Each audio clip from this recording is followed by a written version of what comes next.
Assalamualaikum warahmatullahi wabarakatuh. Kami dari kelompok 6 dengan materi sosialisme. Sebelum itu, saya sendiri, Qurratul Ayun, akan memperkenalkan teman-teman saya. 1. Wiwin Widiawati, Amelia Ivana Limantara, Siti Mei Ramadayanti, Wike Rizky Putri Utami, Ilham Jakaria, Itania Indrawati. Pertama, saya akan menjelaskan mengenai pengertian Pancasila dan sosialisme. Pengertian Pancasila itu sendiri adalah pilar ideologis negara Indonesia. Jadi Pancasila berperan sebagai dasar dan pedoman yang kuat untuk mencapai tujuan negara Indonesia.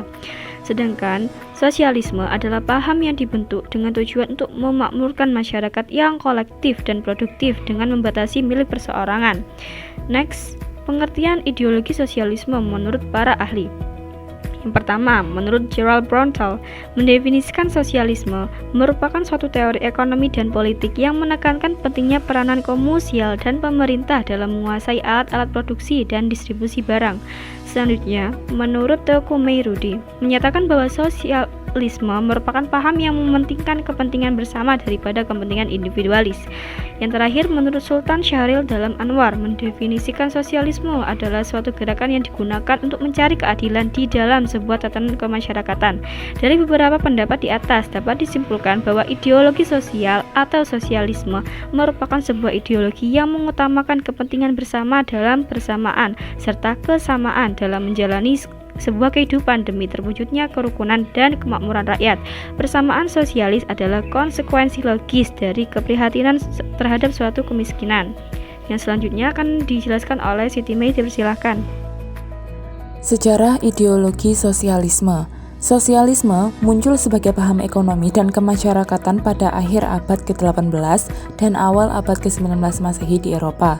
Revolusi industri yang terjadi di Inggris telah memunculkan kelas baru dalam masyarakat, yaitu kaum berjuis yang menguasai sarana produksi karena penguasaan modal bertimbun di tangan mereka. Di sebelahnya, sebagian besar masyarakat kota hidup sebagai buruh yang tenaga kerjanya diperas dan semakin miskin. Kekayaan yang dihasilkan karena kerja keras kaum pekerja ini hanya bisa dinikmati oleh kaum berjuis kapitalis. Dari waktu ke waktu, kesenjangan sosial dan ekonomi semakin kentara. Ketika itulah individualisme tumbuh. Mula-mula, sosialisme muncul sebagai reaksi terhadap kondisi buruk yang dialami masyarakat di bawah sistem kapitalisme liberal yang tamak.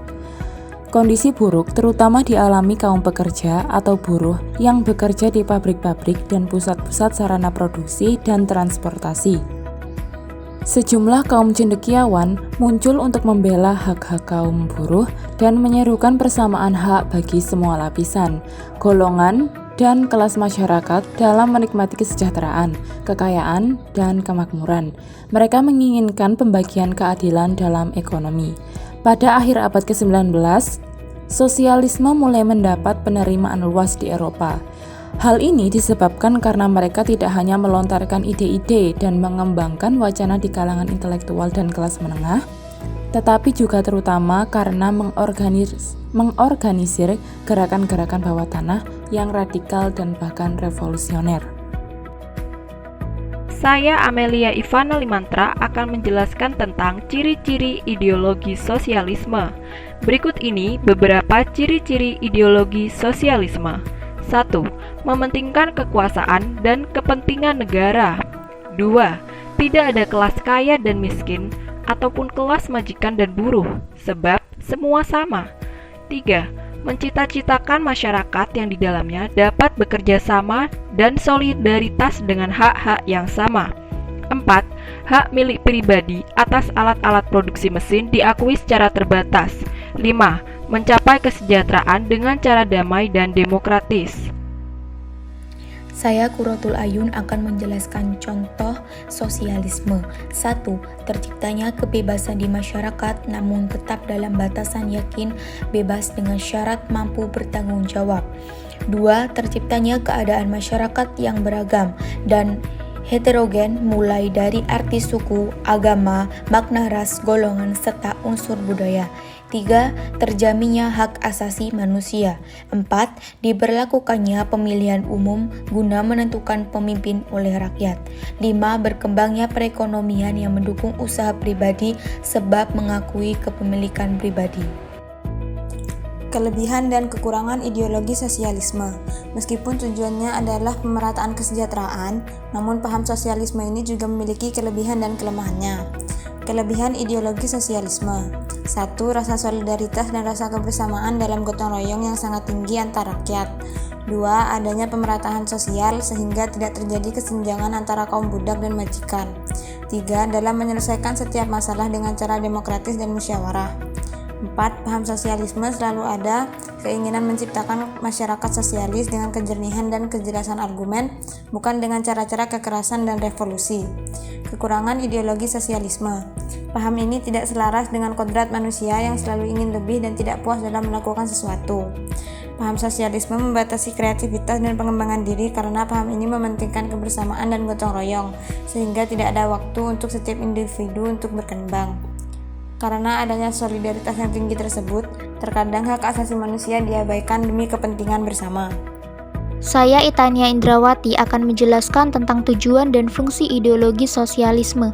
Yang pertama, mengatasi kesenjangan dalam masyarakat.